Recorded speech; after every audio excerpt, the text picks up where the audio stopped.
you have recently brought out your new song, Flip It, with Book. And it's been so incredible that, what was the inspiration behind that song? So it's funny that you mentioned that. So when I've been recording with Boof because of Armando, so we met at one of Armando's music video shoots, and we connected ever since. And like basically he makes a lot of Afro music, and I actually like kind of fell in love with the whole genre because he kind of put me onto it. I didn't know much about it, but I always loved the genre. Like I honestly really loved Afro music. And I said, hey, why don't we try our own like spin on it, right? Like we wanted to do an Afro beat, it ended up kind of sounding a little bit more soca, but came out like with our own vibe and our own flavor. And yeah, it was just like I just wanted to dive into the whole Afro scene, and I knew that my sound could kind of go that route because like the rap singing kind of has that fast melodic singing to it, sort of like how the Afro artists have. So yeah, I wanted to have my own spin on it, and just to have the right person who does Afro music, and he's absolutely killing it right now.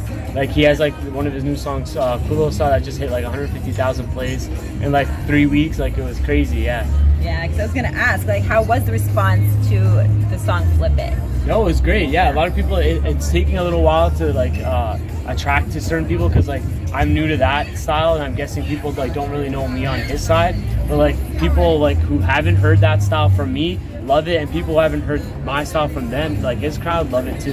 He's been telling me like the feedback's been crazy. That's amazing. That's really good to hear, and it's really uplifting to see all this attention coming towards your hard work and your effort and your passion coming to light. Now, with that in mind, how do you keep yourself motivated and keeping, say, the haters at a far distance? The haters, they more or less fuel me. Like being motivated, I don't really need a lot to be motivated because this is just something I really love to do. I'm really passionate about music. I've done it my whole life too, so it doesn't feel like a task to go make music. It feels like I want to go make music. Like anytime I'm out, I'm thinking about going back to the studio, making a new song, or if I get an idea, I want to be there.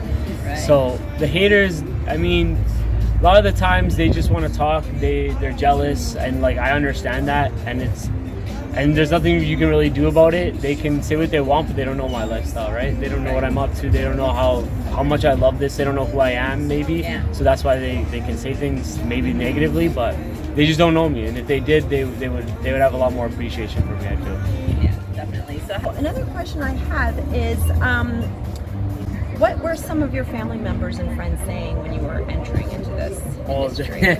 My mom always was supportive, but they were like, yeah, you always got to have a backup plan. Like the whole like uncertainty about music, or the whole no money in it, you're in the wrong place, you got to be out in the States doing it. And it was a lot of like, they didn't think it was possible because like it just seems impossible here in Toronto. Like when Drake and The Weeknd did it, it almost seemed like it was impossible at the time, and they still did it. So I had a lot of inspiration in my life, and I knew that if you just keep working hard at it, things will happen, right? So at first my dad was always supportive. It was just like hands down, like all in. But my mom always like the super caring one, where she's like worried about me, my well-being all the time. So yeah, they were hesitant to it, but they were all for it too at the same time because they knew like my determination. That's good. Now, to your younger self and to the viewers who are coming into the music industry, I would have started singing way earlier. My dad told me I should have been singing way earlier. And people coming into it, like, see, when I started, like, I gave a lot of my music out too quickly and like wasn't prepared. I tell a lot of artists, I even work like have under my belt as an engineer. I tell them like, hey, look, like you gotta have your music videos ready, like release plans ready, and like don't like, even me when I started, like there was a whole year of music where I didn't release. It was just like, this song's done, it's made, it's kind of crap, you know, move on. But yeah, so I just had to keep it going. And yeah, I would tell my younger self, you know, like make sure these are the songs that you like and you're good with it, and you have your music videos ready and a plan, right? So like don't just drop it, don't just like release it to the public and don't have a plan for it. Like, you know, like go have shows ready, go have like maybe release parties, music videos ready, just to make it like, you know, a proper release, like how like the major artists would do it, right?